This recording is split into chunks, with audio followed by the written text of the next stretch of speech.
This is J. Krishnamurti's first public discussion in Madras, 1974. This is supposed to be a dialogue. I think that word dialogue is better than a discussion, because discussion means an exchange of opinions, dogmatic or otherwise, exchange of prejudices. But dialogue is a conversation between two people who are concerned with the same subject, two friends who want to understand not only each other but also the problem or the issue with which they are concerned deeply. So I think the word dialogue is better than discussion.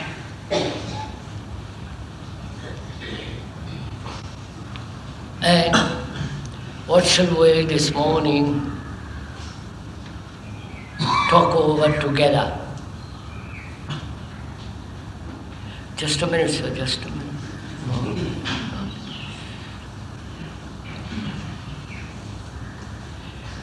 If we could choose a common subject that would be of interest to all of us and go through with it to the very end, not verbally, not intellectually, but seriously concerned with the problem and see if that problem can be resolved, not only intellectually, but deeply inwardly. That is, if you want to talk over as two friends over something that is very important, not some extraneous subject like what are we going to do with overpopulation, which is a peripheral question, or the inflation, which is also another important question, but it is a question that is outside. But if we could spend an hour and a half, if you will, or less, to go into very deeply into our human relationship and problems that are concerned with our daily living, then I think it would be worthwhile. But merely to discuss or have a conversation intellectually about some theory or an ideal has no value at all. So what would you like to talk about or go into this morning? You have yourself suggested human relationship, and that seems to me... What's that? You have yourself suggested the problem of human relationship, and that seems to be the most vital thing for us. Because we are experiencing it every moment, and we are very earnestly trying it every moment of our lives. So you want to discuss or talk over the question of human relationship. What do you want to discuss? Sir, shall we discuss sleep and healing process, and whether sleep can be converted into meditation so that one can be as fresh as you are, sir? The gentleman wants to discuss sleep and what are all the things involved in that very complex question of sleep, and also meditation in sleep and out of sleep. Right, sir? Yes, sir. Any other question? Sir, what is the factor that is going to bring in me the radical change? What is the factor in me, that is in the questioner, that is going to bring about a radical change.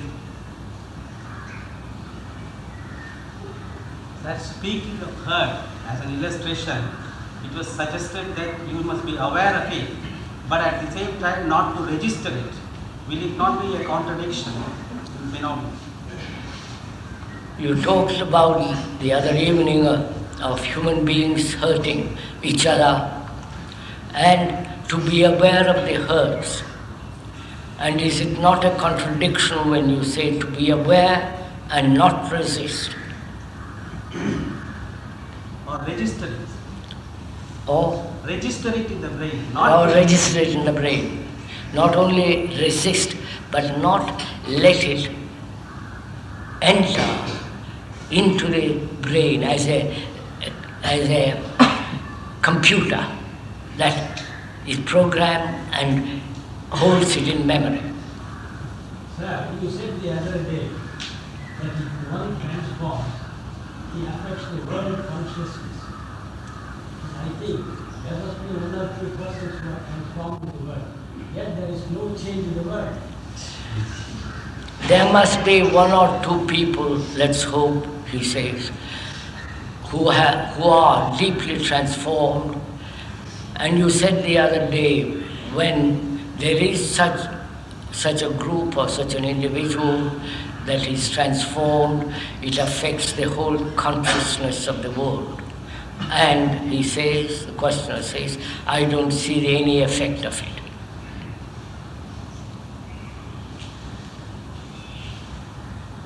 Right? Any more questions? Sir, we would talk about sensitivity and awareness. He would like to talk about sensitivity and awareness. Yes, sir? In everyday life, What? in everyday life, we come across exploited and the exploiter, and how to have proper and righteous relationship. That is the same question as that gentleman asked, how to have proper relationship with another human being without being exploited or exploiting. How to lead our daily lives, living from moment to moment, dying from moment to moment. How to live our daily life from moment to moment and dying from moment to moment. That's enough, isn't it? One more. One more. What's that? One more. Thoughts, emotions, feelings, experiences, they're all in the past, as proposed and explained. Is it past the chronological, or is there be a time in the... I don't quite understand your Yes. question. Experiences and all the rest of it, thought forms and other things, are relegated to the past. And Relegated to the past. Yes, and what? Yes. That past to which we refer, which is of no use to the present living, is it to this chronological All or right. so-called I understand. psychological, is there the time? I think that question is answered if we could go into the problem of human relationship that gentleman raised. Now there are several questions. Human relationship, sleep and meditation.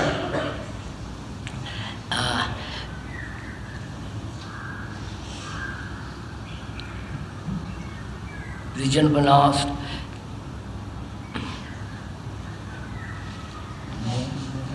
awareness and sensitivity, how to die from moment to moment and live afresh, and also, is it possible to live a life daily without the movement of time as the past, and so on, right, sir? Now, which of these questions would you like to take up?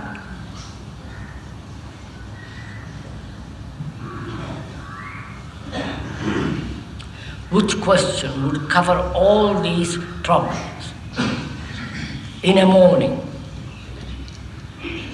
We've got an hour and a quarter, perhaps, and What question? Human relationship. Human relationship, and you say human relationship. The other question was being heard, to be aware, is it not contradiction to not registering that hurt in the brain? Yes. So let's take all these questions. I think if we could take human relationship, then perhaps we could connect all these questions to that issue. Shall we begin with that? Yes, sir. That's it. Human relationship. Human relationship that creates society, that brings about such havoc in the world, such conflict between human beings, pain, suffering, pleasure, fear, and all that is involved in human relationship. And can we just talk over that question very carefully, with full intention of understanding and resolving the human conflict, human travail, human antagonism to each other? Can we do that? And then perhaps we could also bring into that the question of being heard and not registering it in the mind. And perhaps if we have time, we can go into the question of sleep and the problem of meditation. Right.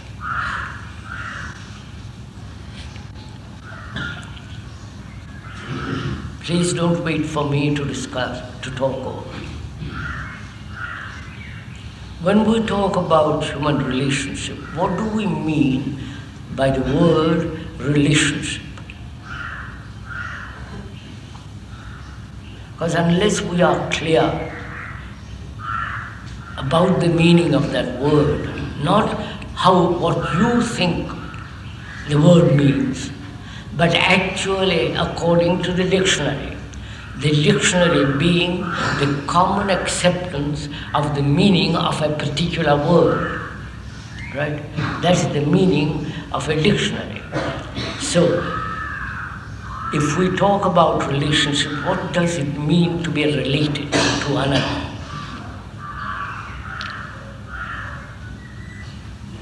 So it's a discussion.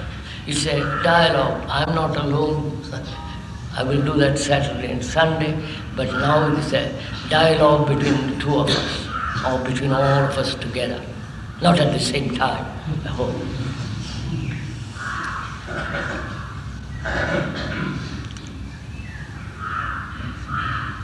The word relationship comes from the word response. I've looked in the dictionary, and I've got a first-class dictionary, not only in India, but I keep it always. Relationship means, the root meaning is to respond, react. And also in that word is involved responsibility. Right? Do we accept this? The meaning of that word, the root meaning is to respond. Respondere, I won't go into all the details of it, which means to respond adequately, completely, all the time to another human being. That is the meaning of that word. Would you accept that? Not accept, see the meaning of that word, which says to respond, to answer adequately to another human being, and that adequacy must be whole, must be complete. Otherwise, if it is not complete, there is contradiction, there is conflict, and so on. That is the meaning which I give to the word responsibility. The word responsibility, relationship comes from response, but the speaker adds to that meaning, according to dictionary, an answer, a response, a total response, not a partial, fragmentary response, but a total response. Therefore, it is adequate, and therefore complete, and therefore there is no conflict. May we? What do I mean by total? We are going to discuss that. We are going to go into it. But if we see that's what relationship means, that is, I am married, or I have a friend, or I have a certain kinds of relationship with people. And what is that relationship between two people based on? Let's begin slowly, go into it. You are related to your wife and husband, your father and mother, to your children. What is that relationship? What is that relationship? Please. Interest. Bond of What? Bond of affection. What's that? It's a bond of affection. What? Bond of affection. Affinity. Bond of affection, you see. Oh, that relationship is born of affection.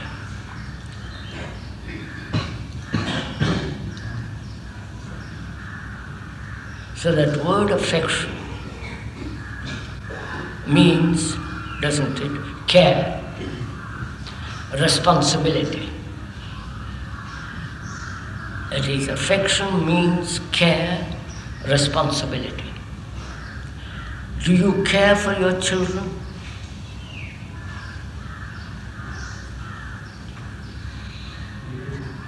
You use the word affection, I didn't use it. You say that relationship is based on affection. Affection means care, responsibility, looking after the family, the children, all that's involved in that word affection. Now, is it a theory or is it an actuality?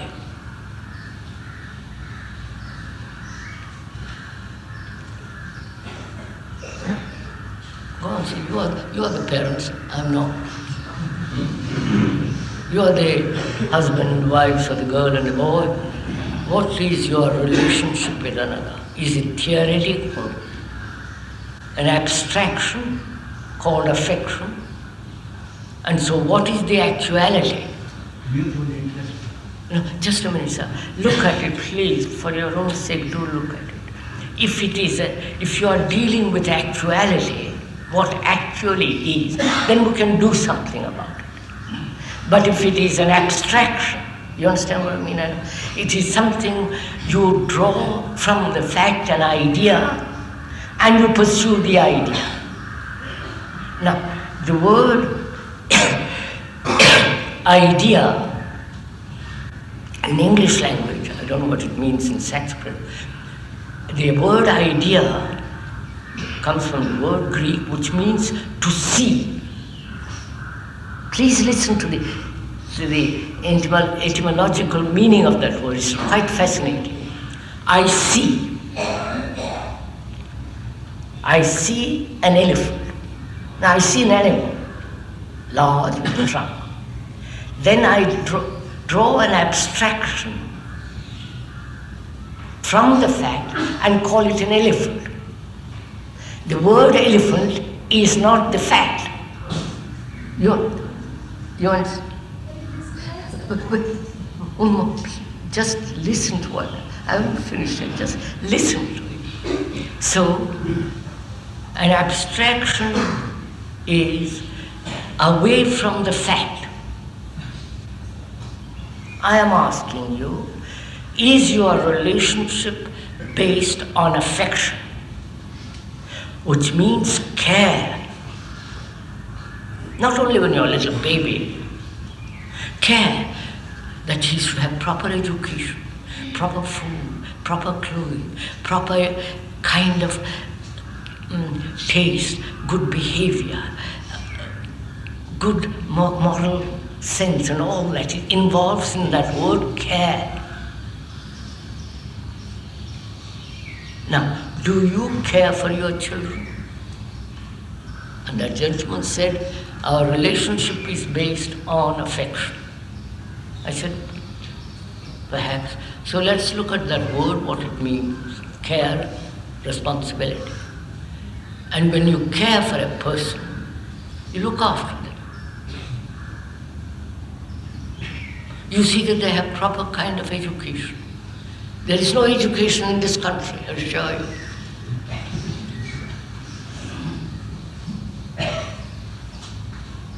You laugh.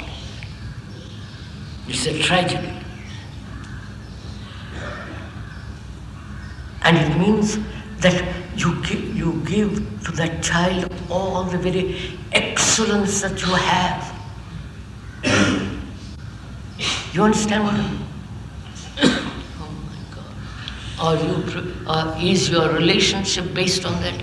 On excellence of behavior, morality, speech, and a care that you should be educated properly.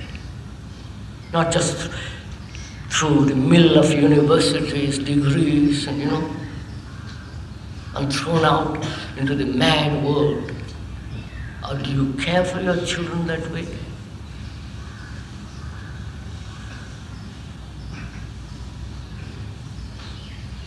Just I thought, you are all silent. Silence means consent. Sir, affection does not mean care only, sir. I said, does not mean care. I took one of that, sir. It means responsibility. I'm going tonight. Now, do you care for your children in such a way? Very difficult to answer. Why, sir? Either I do or I don't. It's not a difficult question to answer. To the extent possible. Huh? To the extent possible, we are caring. Well, that's a lovely answer. Care is based on our standards. Oh, for the love of Peter, on your standards. Sir, look. Care implies, as we said, affection, compassion, love. It's not according to your standard. I may be very poor or very rich, but I care for my children, if I have any. And I want to see that they are properly educated.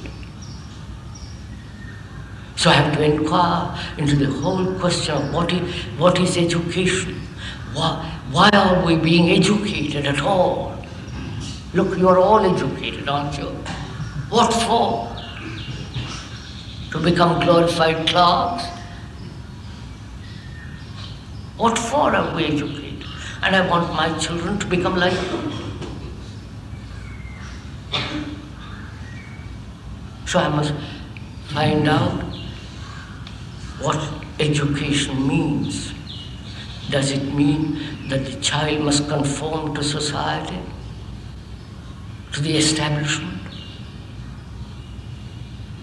and therefore be caught in this trap of competition, ambition, violence, and all the rest of it? So when you say affection, all that is involved. And when I ask you, do you care? There is silence, and then you say, we do it our best as we can.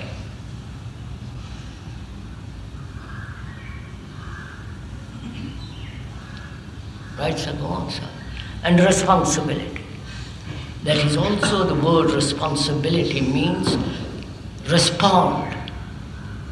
It comes from the same word, respond. Respond adequately to the needs of your child and all the rest of it. Do you? So, sir, this is a very serious question. Responsibility, relationship. Are we related to each other at all? I may have children, a wife. Am I related to her at all? Who wants to answer it? I may sleep with her, but that isn't the everything, is it?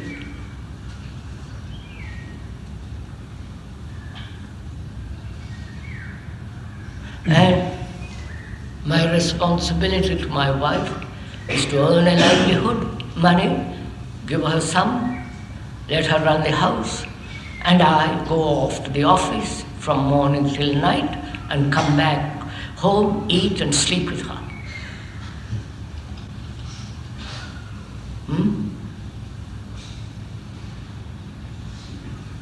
And quarrel. She dominates me or I dominate her.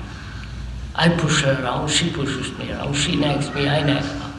She wants to possess me and I want to possess her, and the delight of being possessed and possessing, all that's called relationship, isn't it? No? Oh, for God's sake, you too. And you're all educated human beings.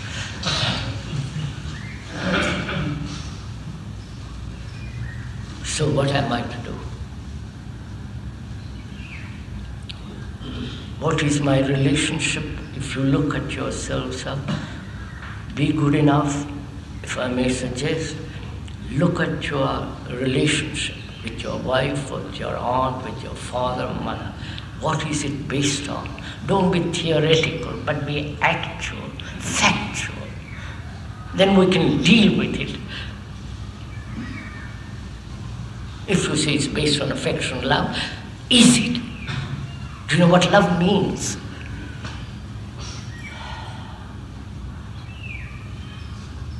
If you really loved your children, it means you would send them to war. For God's sake. So come on, sir.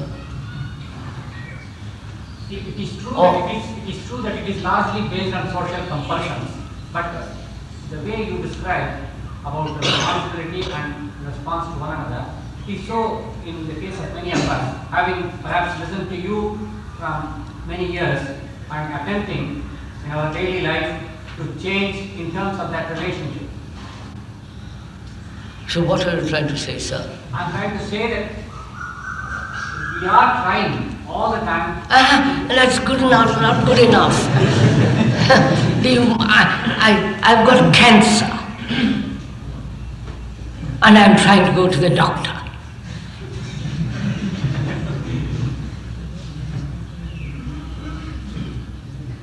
Sir, You don't say that when you're in acute pain, do you? When there is real pain, physical pain, you say, well, I'm trying, I'll do something about it later, I'm doing my best. You go to the nearest doctor, take the nearest drug, and get on with it. I am misunderstood, sir. What I try to say is that so far as I am concerned, I try to base my relationship on that basis, but if the response is not the same, I personally don't mind, but the response is not that which it could be. That is the complete response from the Sir, others. my darling sir, please listen, sir. Sir, may I say this? Basically, our relationship deals with our own ideas. So that's what I'm trying to say. The gentleman suggests basically our relationship is based on ideas. Why don't you face something?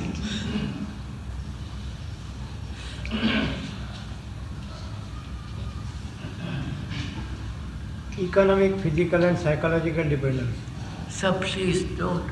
Just look at, sir, what is your relationship based on? It's based on the self, sir. Don't self, that's another word. Look at it.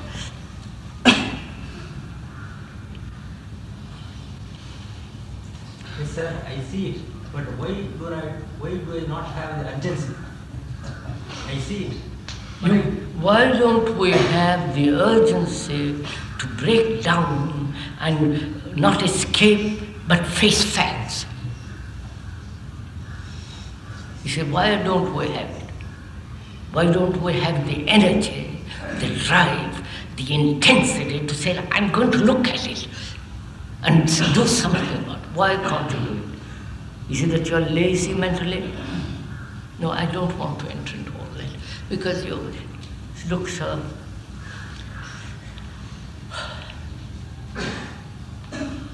first of all, we must to ask this question, what is your relationship based on? Actually, it is based on conflict and domination. And? Domination. Very often happens that one dominates and there is bitterness and conflict in their relationship. No, sir, much. Based on sensation. Have you finished with your coughing?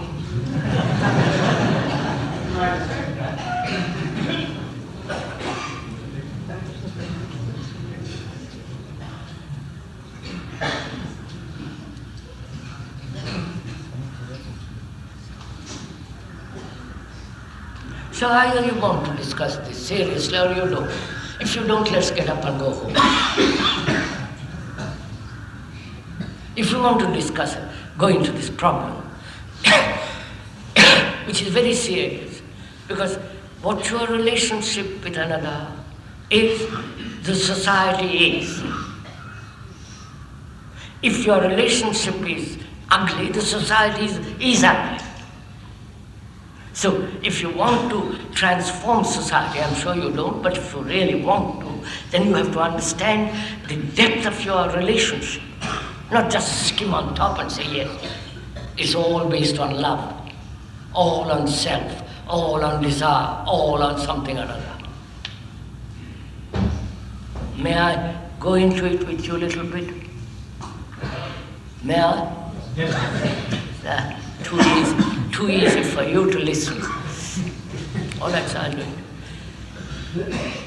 A friend here suggested that our relationship is based on ideas. Is that so? I won't not deceive myself, you understand? I won't run away from any fact, because that leads to illusion. You understand? That leads to deception, hypocrisy. So I want to find out if my relationship is based on idea. Now what does it mean, idea?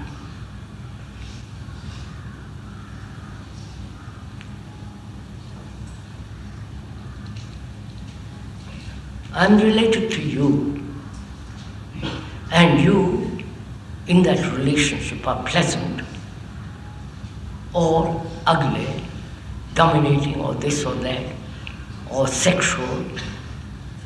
I make from that act of sex or act of friendship or act of domination, from that fact I draw a conclusion. Please follow, you are doing this now. You draw a conclusion and live on that conclusion, not on the fact. Have you understood what I'm saying? No, I don't agree, please. You say something to me, pleasant or unpleasant. You say in that relationship, you don't care for me. Or you use me, you exploit me. Or you're nagging me, you're hurting me. Now, the fact is that she has hurt me. You understand? The fact is there. Then what takes place? I make an image of her who is hurting me. The image, which is the idea, the symbol. And according to that image, I act. Right? And she has an image of me, and she acts according to that image. Isn't that so? Oh, for God. Huh? Have you noticed this? So my relationship to her is based on idea, which is a symbol, which is an image. I have an image about her, and she has an image about me. So the relationship is between these two images. Right? At last. There may be facts. Okay. Those images may be facts based on. No, sir, how can an image be a fact? The conclusion.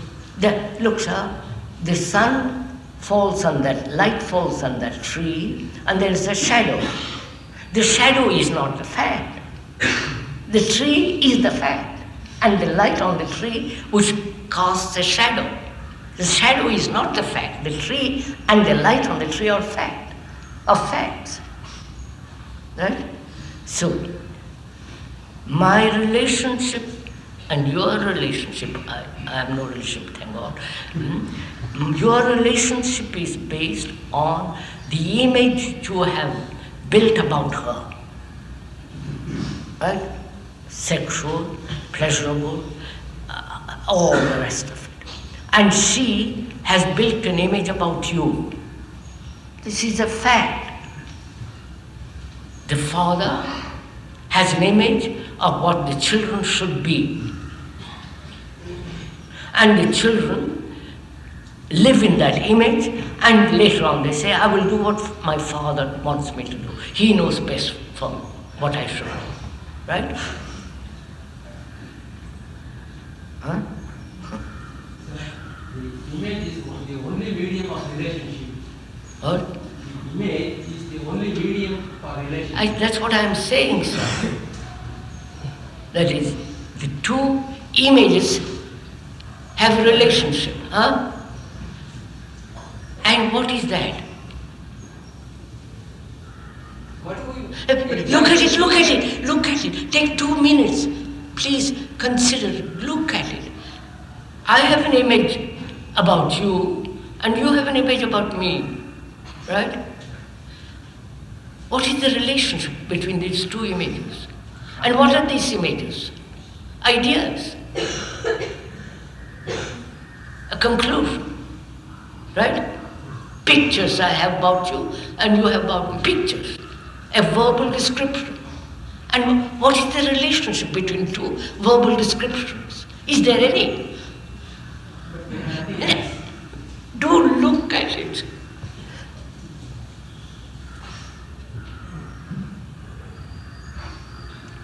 So you have no relationship. You have relationship between two images. And the images are words, memories. You follow? So you have no relationship. You wouldn't help another if he wasn't your nephew. You wouldn't help another if he is not your son or your grandson. You take infinite care to go and see this person, that person, pull wires. You follow? Because he's your nephew, which is, you have an image that your sister, daughter, or whatever it is, and you must help him. That's your... And you are mostly concerned that the child shall have a good job, house, married, and that's your right, finished. And you call that love. Right? Face it. Unfortunately, it's also necessary. Is it so with you?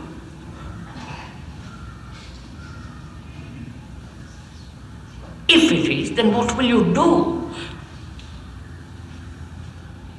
Which means you have no relationship with a human being.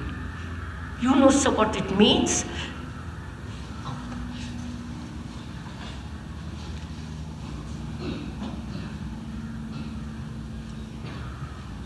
The image again is your own projection. Of course, image is your own. Composed of- No, there are several things involved in it. There is not only the image not that a you. photograph in any sense of the other. Whereas a photograph will be a true picture, this image is formed by the responses of your own inward responses. That is based on pleasure and pain. Yes, I was going to go into that little bit. You have not only your own image about yourself, haven't you? An image about yourself, that you are a great man, little man, that you know much more, that you are this, that you are that, non-Brahman, Brahman, or you have images about yourself. You very learned, or you must learn, you have image about yourself. And she has an image about herself. So, look at the complex problem it is. Not only I have an image about myself, which is constantly changing, being added to, and she has it too. And added to that, I have an image about her, and she has an image about me. So I have double images, you follow? Half a dozen images. The politician, the businessman, the guru, the prophet, the Krishnamurti sitting there, and so on, so on, so on, so on. So you are not related to anything, any human being, except in words, which are ideas. How can you love one another if you are living in the world of ideas? Right, sir?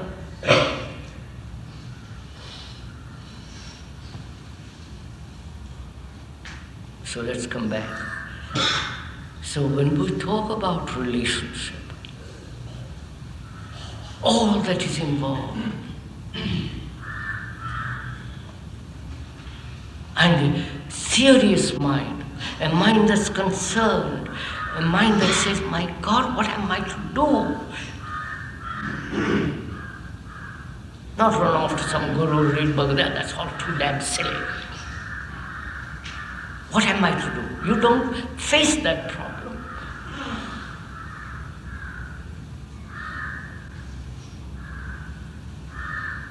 So, is it possible? Now look, I am related to you on ideas. We've gone into. You understand that now, sir? Huh? Is it clear? So you mean to say the entire world is now related on the words? Of course. Except technologically, we all live on words. A Hindu, a Muslim, a Brahman, non-Brahman. Just words. German, Russian, communist, non-communist. You follow, sir? You have a principle according to which you try to live. The principle is a projection of your own fear or pleasure. Now just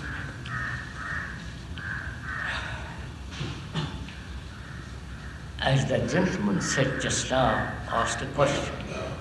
My wife or my friend hurts me, says something violent, brutal, or I am afraid of something I have done and I can't face it. You follow? So I'm hurt. In that relationship, in human relationship, there's a great deal of hurt, isn't there? Have you noticed it? No?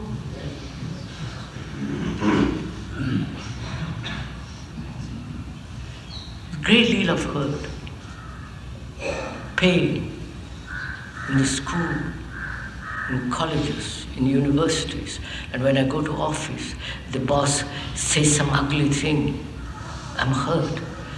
The more I'm sensitive, the greater the hurt is, and I live in that hurt. Right? Right, sir? Now, the hurt is also a word. Because it has hurt my image about myself. You understand, sir?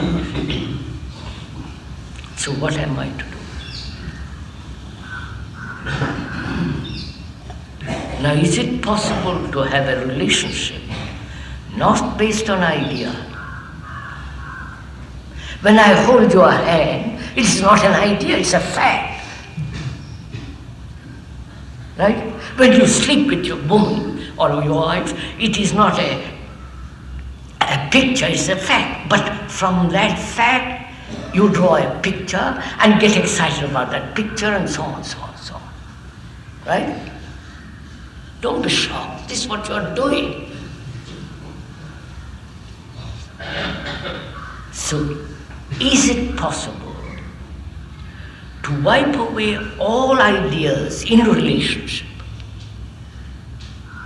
Please do look at it, answer it. Is it possible for me to be married to you and not have a single idea in that relationship, single image in that relationship?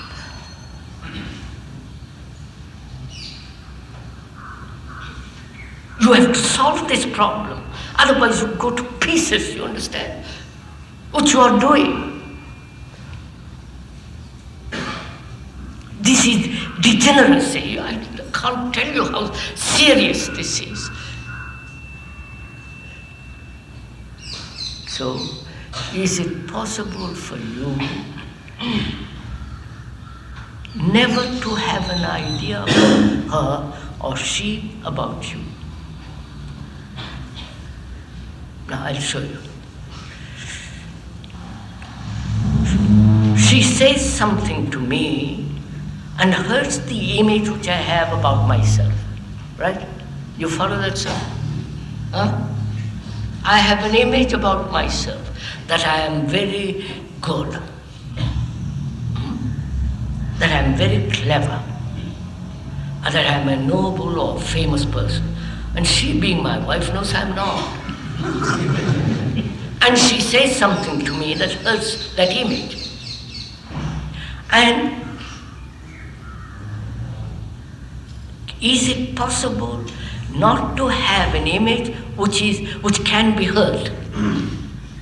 You understand my question? Do watch it, sir. Is it possible for me not to have an image about myself which can be hurt? If I have an image about myself, it will always be hurt. Whether in the office, whether in the factory, whether at home, with my club, whatever it is, to be hurt. Now, can I have no image at all? Then the relationship fails. If you don't have a relationship, you don't have an image on which you have to work, then the relationship fails. Come on.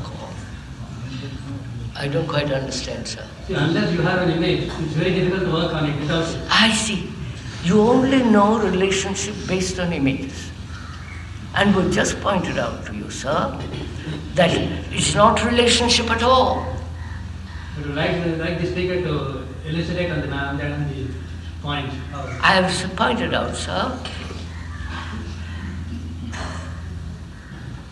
you say something to me.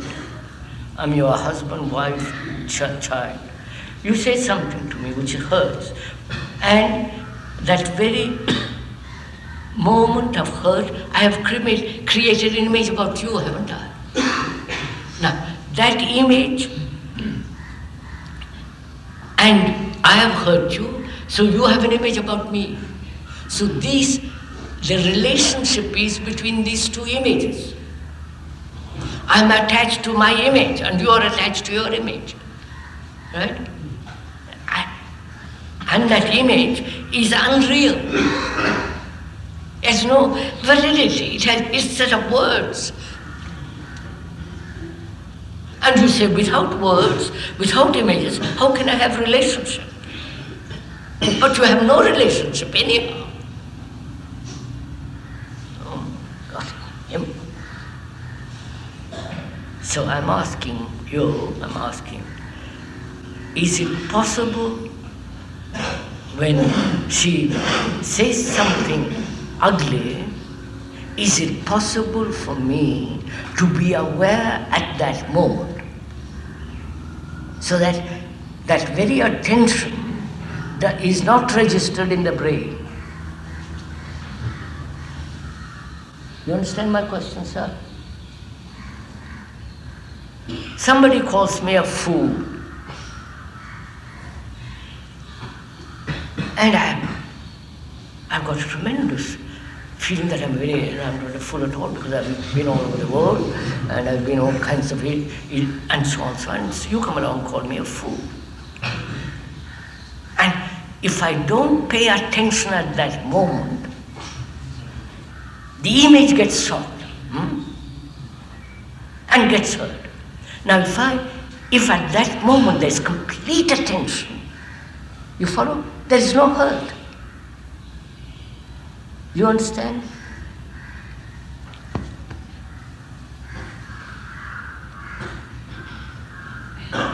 That is, it is the lack of attention that creates image. Is it lack of attention or understanding? Attention.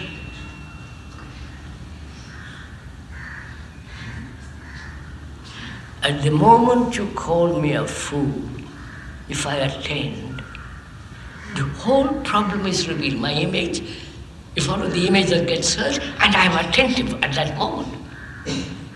Therefore, there is no sense of being hurt. Do it, do it.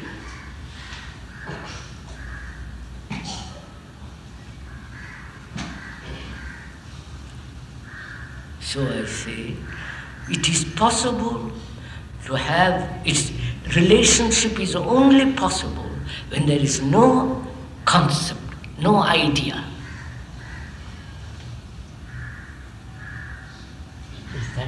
Is that relationship unilateral or mutual? It's not unilateral or it's political. No political. So, Mutualist. Look, all right, mutual. I am completely attentive, totally give complete attention when she calls me a fool. At that moment, because I am aware, I am sensitive, I am alive, I am attentive, it doesn't enter. It's gone. But see what happens to her. Huh? She gets annoyed. Huh? So you're not paying attention to what I said, you're a blasted fool. And it doesn't enter into me. And what is my, now wait, it's very interesting. What is my relationship to her? Mine being, I'm attentive, I'm very careful, I'm watchful. I don't want to hurt her. So I'm not being hurt.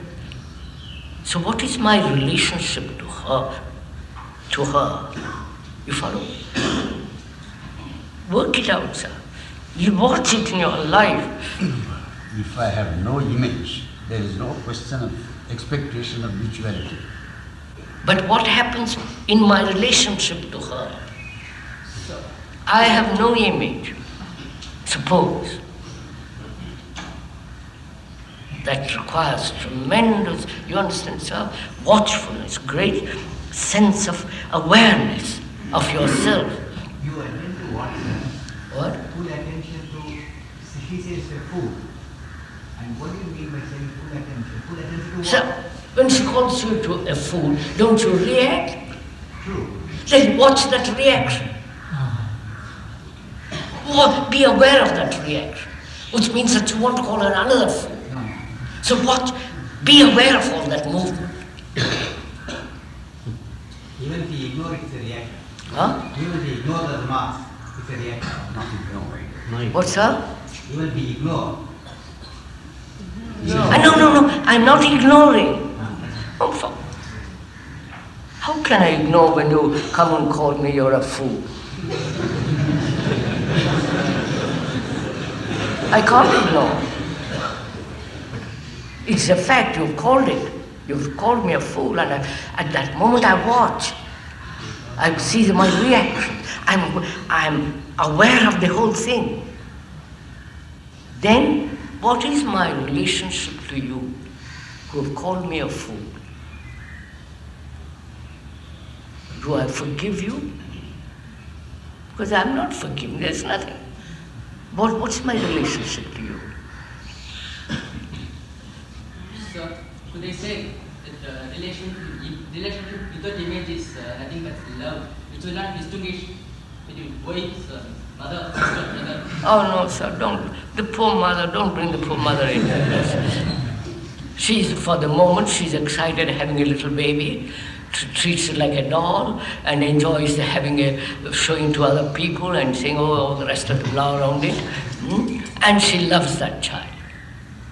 But she doesn't see the child has the right education, the right food. She brings him up as a Brahman, non-Brahman, or whatever it is. And then after we reach a certain age, he's thrown out into the world to the wolves. Uchwa. One can give only such education as is available. No right to education is available anywhere. Therefore, let's create right education. Do you think somebody else is going to create right education for you? But that wouldn't mean that you should teach the child No, sir. without the education that is available. That's why, sir, if you are serious, if you really are concerned with your children, you will see that the right education is given. You will burst with it. You will burn with it as you are burning when you want money. I think Don't you take... attention needs some definition. What, sir? The word attention needs some definition because it is open to all sorts of explanations. And all you have done till now to use the word attention as a framework, I don't think anyone understands what you mean by it. I, for example, understand attention in a certain way, and I can imagine that if someone calls me a fool and I attend, I can overlook it. But that's not what you intend. You intend under attention something substantially different. And I think unless you explain the word attention, I've explained, it's understandable. sir, I explained what I mean by attention. To attend. To attend means I listen. Would you stop coughing? I listen very carefully to what you say. I'm watching my reactions to what you say. And I'm attending to the reactions so that they don't react and call you another fool.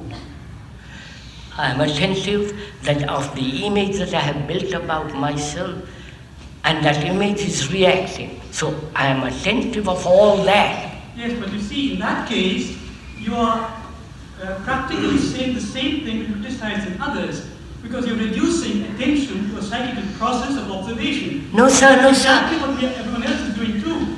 The way you describe attention, it is nothing more than a purely observing attitude, which is no different from any other observing psychological attitude at all, unless I misunderstand you.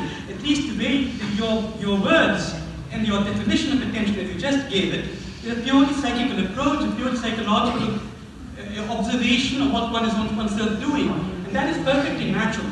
I can overcome all sorts of hurts, all sorts of insults, but the simple process of abstracting, and precisely that is what any psychologist says today. But obviously you don't mean something psychological. And as far as I can understand it, your terminology is confusing.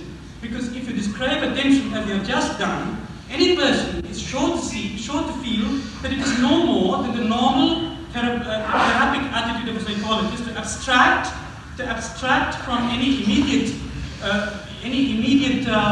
experience, and thus to overcome the immediate experience. No, sir. No, sir, I'm afraid I can't quite. I'm not fully explained that. The matter of observation becomes very important, how I observe my reactions. The observer is the observed and all the rest of it. So, attention implies there is no observer at all in attention. You may not agree, sir. And we are perfectly right to agree or not to agree. I know, sir. If I can add something, there seems to be, as far as I can judge from what you said today, and from some earlier discourses some 20 years ago in Bombay, I feel there's a confusion of two different spheres. On the one hand, the ethical sphere. Making an image of a person, of a partner, is an ethical problem in a very large measure. The other problem is a purely epistemological one.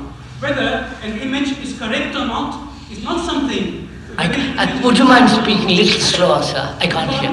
Little slower. Beg your pardon? Speak a little slower. I think, as I said, my impression is there are two different problems involved in what you say. On the one hand, the ethical or the moral problem of making an image of a partner of any person at all. That is, I think, an issue that can be dealt with in purely ethical or purely moral terms. The other issue, and I find it is confused in what you say, is whether an image or any idea we have of a partner, of any person, is exact or not. And I think that requires a lot of not only psychological but logical analysis to find out if what I say of a Nazi, if I meet a Nazi and he tells me that all Jews are subhuman and they are human to probably be shot, then I think I have a certain, the judgment I make of this statement, of course, sir, accordingly of the man, is not an image in your sense. It's a judgment which is perfectly logical and is perfectly ethical. And on both counts, it is perfectly just. And I think what one needs now to do is to define the idea of an image. Is an image by definition, as you seem to imply, I'm is afraid. an image by definition wrong? It need be. And that's, I think, a mistake, because a judgment is not, by the fact that it's being a judgment, wrong. You have to first prove on logical terms that the judgment is wrong. You can't just say that any image I make of someone is wrong. Sir, you haven't understood it at all. Sorry. But that's what you meant. An image. Sir, no, sir, no, sir, no, sir.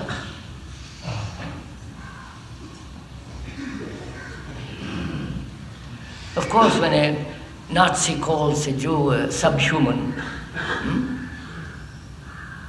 I have to react to that. How? By saying that it's absurd or whatever I react. Not by attention. No, sir. On your theory, by attention. Sir, you're gone off. You're sticking to one word. Yes, but explain the word, please. He says, I'm doing it, sir. If you're a Brahmin and untouchable, or the subka, whatever it is, naturally that division, calling another subhuman, is a monstrous thing. Right? Therefore, it is judgment which is right there. Is it an image? In your sense? No, sir, it is not. You see, you draw a conclusion, say in my sense. I'm telling you it's not. And I'm only saying, sir, that in our daily relationship with another human being, our relationship is based on an idea. When a Nazi or a non-Brahmin calls something, all that business, you have to act there. You have to say, look, this is wrong or right or not justified. But it's not a question of analysis. To me, analysis is paralysis. Necessarily. Not necessarily. What? Not necessarily. Of course. No. I'll show it if you're interested. I'll show it to you. You're not interested, well, let's leave it. You don't agree? Any message or anything one says must have... Sir, I'm willing to explain, sir. But you're already pushing that aside by shaking your negatively. You're doing it now. What you say or what anyone says must have a logical content which is acceptable. I'm going to explain. It doesn't mean that it's wrong. It might be When the speaker continues, you have a clear idea. No, please don't take sides. I'm not interested. Let you not dominate the dialogue. We would like to hear you on the subject better. What, sir? We would like to hear you on that subject better. What? On that present tense. Analysis? Yes. Oh, we are getting off from the family? From relationship? So let me explain briefly the whole problem of analysis. As far as I may be wrong or right, don't take sides and look at it, examine it, investigate it. The whole problem of analysis is that there is an analyzer and the analyzed. Right? The analyzer is a fragment separate from the analyzed. And when he analyzes the fragment, that analysis must not only be complete, but must be totally understood and finished. Otherwise, if it is not completely understood, then that analysis becomes the means of next analysis. You follow this? Of course, it's simple enough. And each analysis, when it is not complete, will inevitably distort the next analysis. That's one point. And analysis implies time. Takes days and days and days, which is,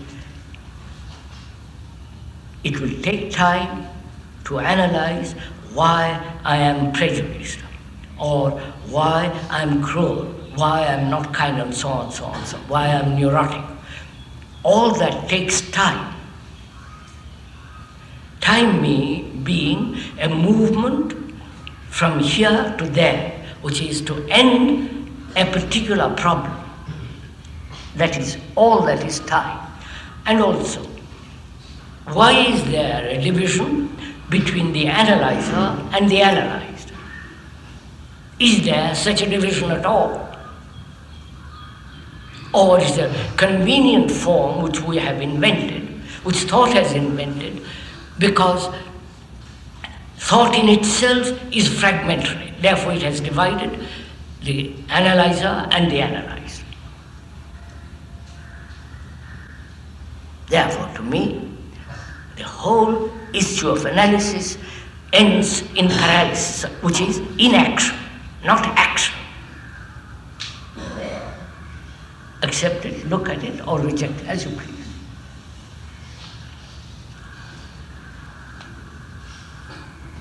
Now, if you don't analyze, is there a way of understanding the whole thing?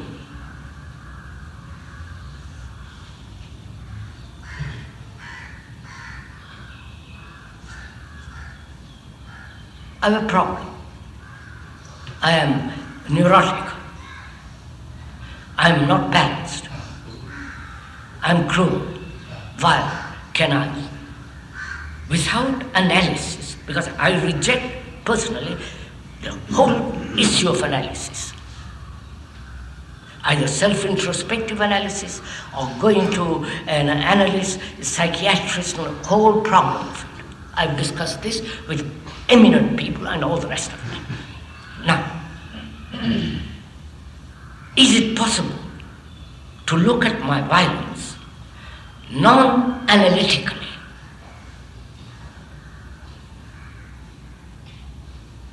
Knowing analysis implies time, analysis implies division between the analyzer and the analyzed, and analysis implies finding the cause, and the cause is never the same, it's always changing, and so on, so on, so on. Now,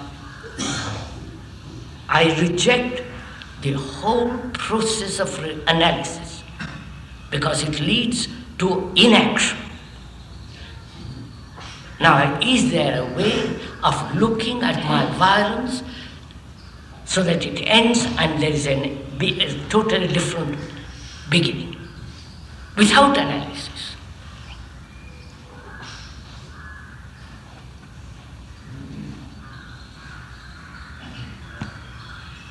Are you interested in this or should we?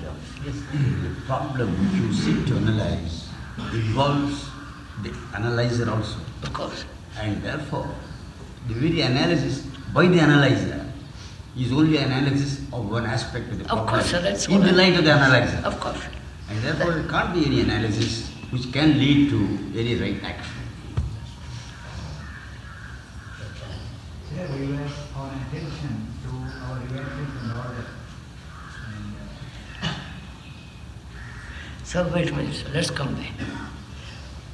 I'm not talking about the Nazi and the Jew, or the Brahmin and the non-Brahmin, or the Christian and the Protestant. I'm talking about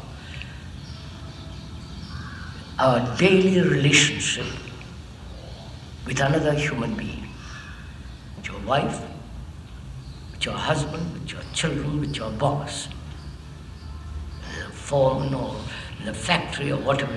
What is your relationship with another, both intimate and distant? If your relationship is based on a conclusion and an idea and an image, then there is no relationship. That's obvious.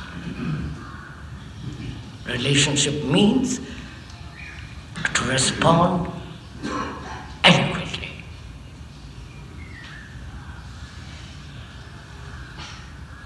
Do we respond adequately to our children? Right? That means care, affection, consideration, behavior, the whole moral ethical issue involved in relationship.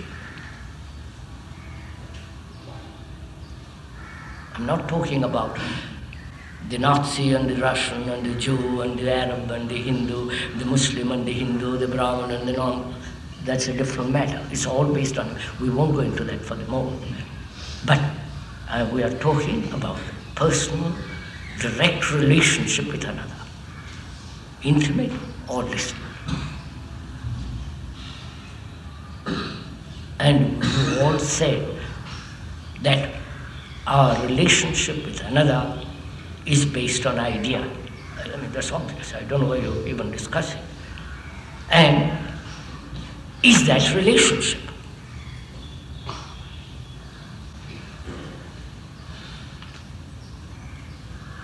Sir, the word adequately is very ambiguous.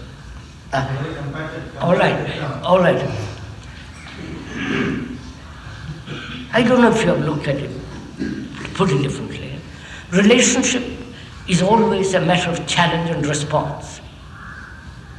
No? I'm changing it, putting it differently. There's always challenge and response in life. Challenge from your boss, from your wife, from your neighbor, from your politician, from your doctor. It's a challenge. And how do you respond to that challenge? Either adequately, that's according to the depth and the height and the weight of that challenge,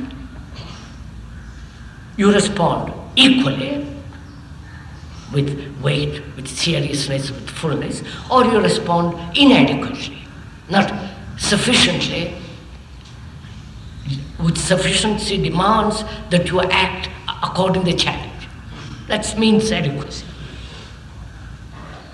This is not ambiguous, it's simple.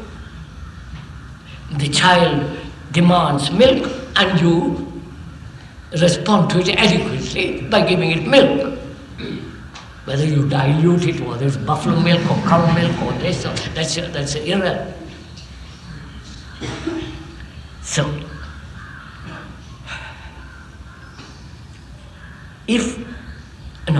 as most people's relationship right through the world is based on idea, on a symbol, on an image, on a memory,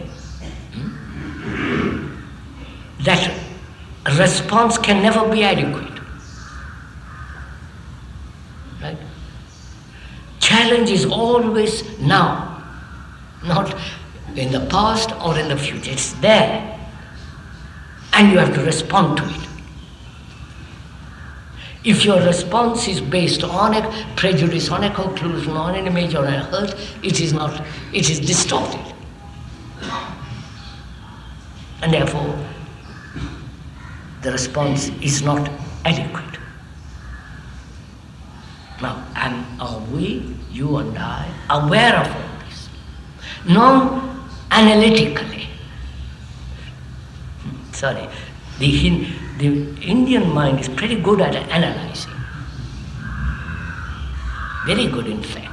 But at the end of it, they do nothing, which is paralysis.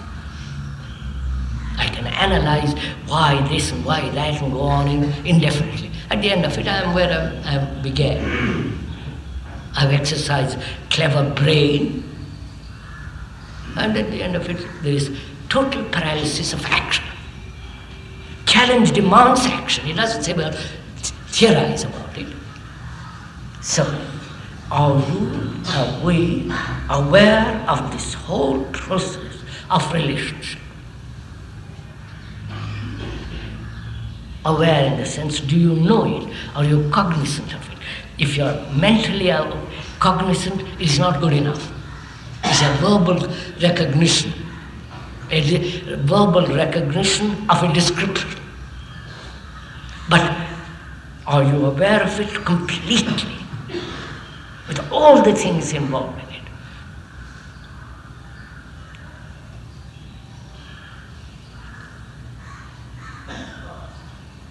Because after all, if our relationship is not right in quotes, in the sense which we are talking about, then we create a society, collectively, we create a society which becomes murderous, right?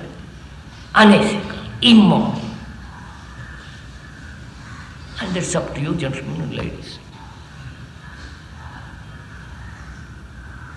And the very essence of religion is this, that we create a world that's entirely different from what it is now. Creation a new culture can only be born out of a really religious mind. That not religion in this absurd, superstitious nonsense. What's that?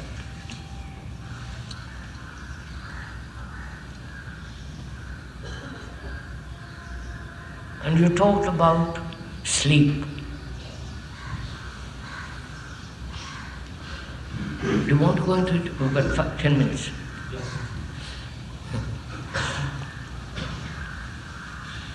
What is the function of sleep, sir?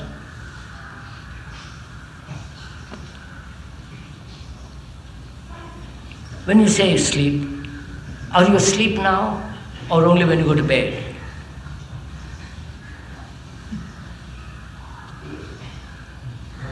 Huh?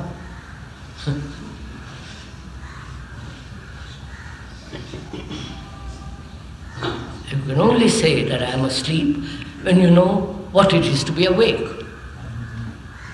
Are you awake? I'm not criticizing, please. I'm just asking. Or have we drugged ourselves so that we are half asleep and half awake, and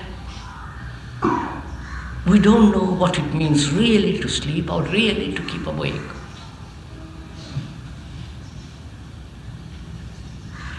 If you want to go into it, I will briefly. What is the function of sleep?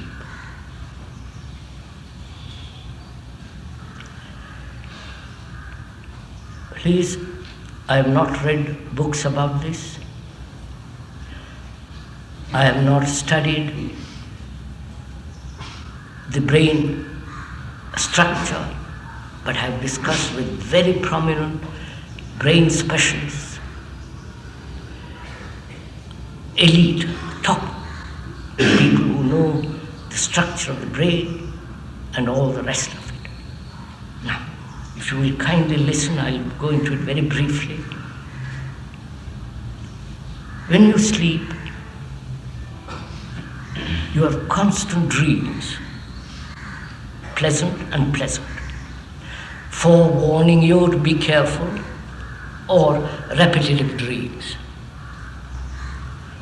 These dreams are the continuation of your daily conscious activity. You understand? Please, you understand? Daily conscious activity continues when you are asleep. It takes the form of a symbol, form of scenery, incident, accidents you catch. You are trying to catch a railway train, the train goes off, and you are over a precipice, you fall, you just stop yourself, and so on, so on. You have nightmares because you eat wrong kind of food, and so on. It's all the continuation of the day. If you have gone into it, you will see it for yourself. Then,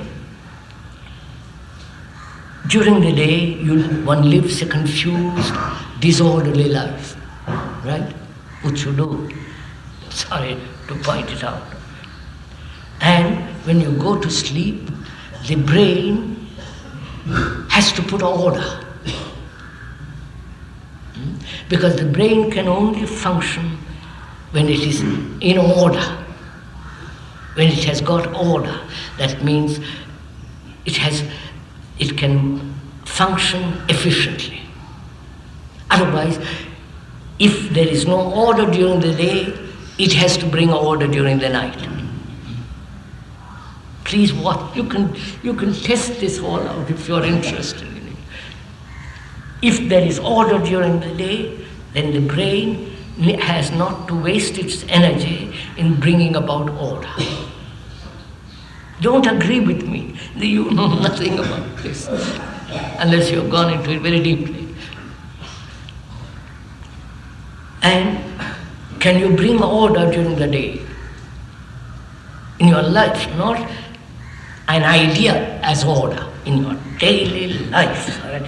There is meticulous mathematical order, not imitation of what order is, a blueprint of order is, but understanding what is disorder, the confusion in oneself, and out of that comes order. The understanding of disorder in oneself is the outcome. Out of that comes order. So during the day when you put order,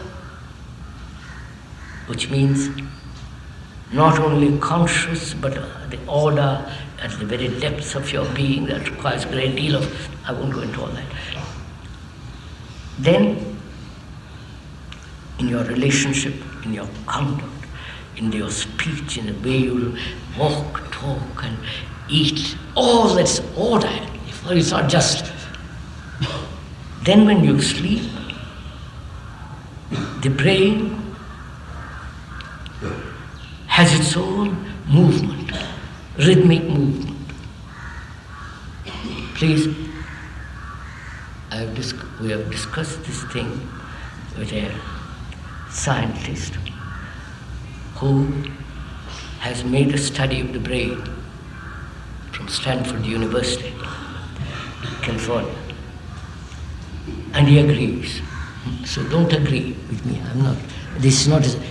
I'm not giving myself a certificate for you to say my joke. Oh, good. I'm just stating it. And when there is order, the mind has then security. The mind demands security. I've finished. I'm coming to the end of it. Brain demands security. You understand? Otherwise it can't function. So either it takes security in a belief,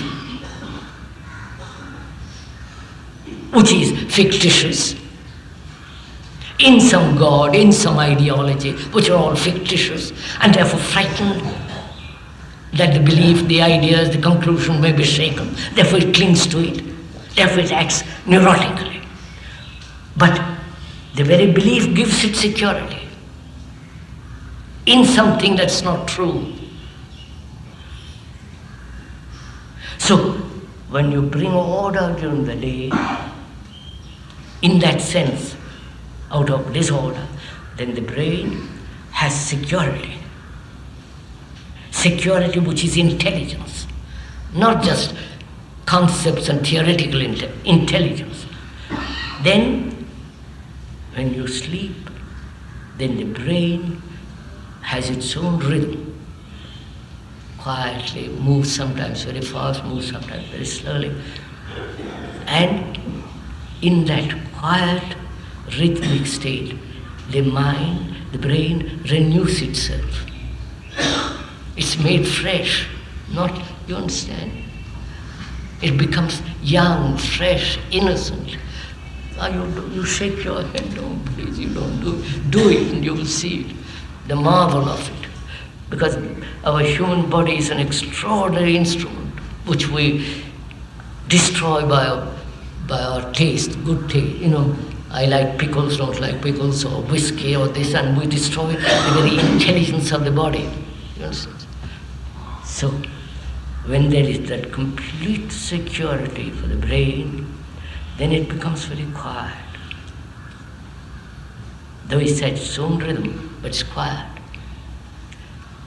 Then, if you go that far, then it has got something so that when you enter into that area, which is the very deepest meditation, which is not meditation of determination, which you all practice, which is not meditation, then meditation, it becomes totally unconscious. Understand? This really, if you want to go into it, meditation,